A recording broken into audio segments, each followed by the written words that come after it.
become to respect each other, to understand each other's narrative, and to listen, which is very much important.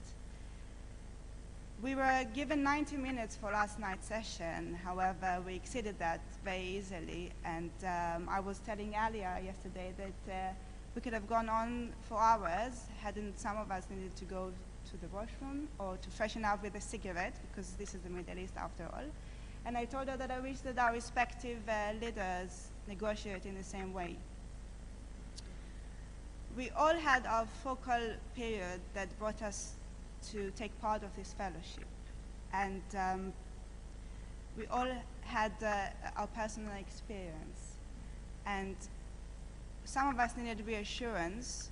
So once we go back to our home countries and we have to battle our own battlefield in our own constituency, we need some reassurance to know that peace can be achieved, or the other side wants to engage in a situation that can bring about a better future for themselves. Optimism and pessimism is something that we heard throughout the morning, and this was also the common terms that we used last night, but largely in the same sentence.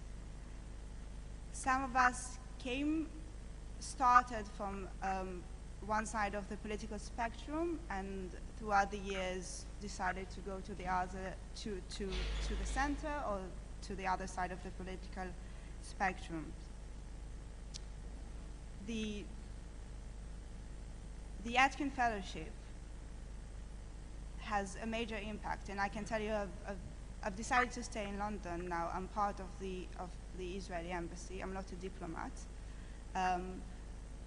but the tools and the knowledge I was given with ICSR and with the Syrian Edwards' help, they introduced us to Member of Parliaments, lords, journalists. We decided to expose ourselves to the students, to the academic institution all over London, and really wanted for the ICSR and the King's College to take advantage of the fact that the Atkin Fellowship brings Israelis and young leaders from the Arab world, and to actually talk about the realities, the challenges, what we face in Israel, and try to talk not only from an academic point of view, but also from a personal experience, and we all have some. I think I'll pass it on to Alia to discuss about what the Atkin Fellowship provides us, and also what we discussed with the topics. Thank you very much.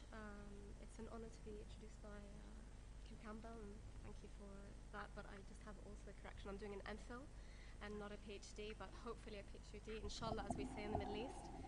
And of course, Odilia, my colleague at the Atkin Fellowship. I just want to start off by saying and using a quote that was frequently used by the late King Hussein of Jordan. And he, sorry, is that okay? Yeah, is that okay? Yeah. Basically, to start off with something that the late King Hussein bin Talal of Jordan used to say, which is, you don't really know a man until you step into someone else's shoes. And we certainly had an opportunity to do that at the Atkin Fellowship. And it was a fine example of the ability to do that in 4 months. As Odilia said, I had met Israelis before. I had worked briefly with some, but not that kind of exposure that we got during the fellowship. And basically, what I'm going to start by saying is basically what the Atkin Fellowship provided for us. It provided a unique environment, specifically because it was based in London. And certainly it wasn't a neutral environment, but it was certainly a unique one because it's a cosmopolitan city with and we had the opportunity to have an access to a wealth of resources. We met with academics. We had the chance to participate in some lectures given at King's College, which was incredibly important to our research and our work. We also participated in debates. We attended conferences that we would otherwise not have had the privilege of attending, met with some extraordinary professionals and experts on the Arab-Israeli conflict, and also some students also, and we learnt a lot from that. Another thing is that being away from the region, either you're completely surrounded and inundated with information on the conflict, or you're in your own bubble and you choose to ignore it. And it allows us to step away from the region, away from the conflict, and look at it from a broader perspective and step outside that kind of little kind of encasing that we have when we talk about the Middle East.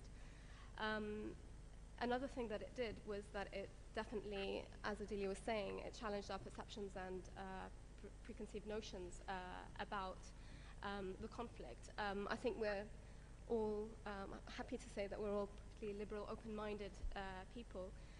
We shed our biases and we left them at the door when we started the fellowship.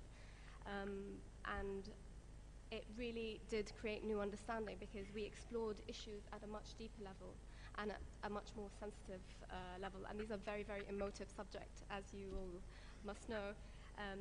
So it was really a special kind of education, having that kind of interaction on different levels. I believe the two new fellows yesterday were saying that people overheard their conversation in a cafe, and one gentleman invited them out to dinner because he was so interested in the topic. When Adam and I had conversations that were extremely heated, other people chose to leave the next table and go on somewhere else. So that was interesting. But it's basically, we did think out of the box, often to find ourselves also in another box that we had to think out of. And that was a very good thing because it really opens your mind to other possibilities, other ways of looking at things, and other ways of looking at challenges. And it definitely checked our subjectivities, and we came in thinking that we know a lot about the other side, we know each other's narratives, and in fact we found out that there was so much more that we need to work on. The third thing that I want to speak about is the psychological barrier, and that was, I think, a very important thing as I think Adelia would also agree. It was very difficult also 4 months because we're used to a certain narrative, we're used to a certain history, we are exposed to a lot from our own respective sides. And although we do challenge ourselves, and we challenge ourselves internally, both Israelis and Arabs within ourselves, on the conflict,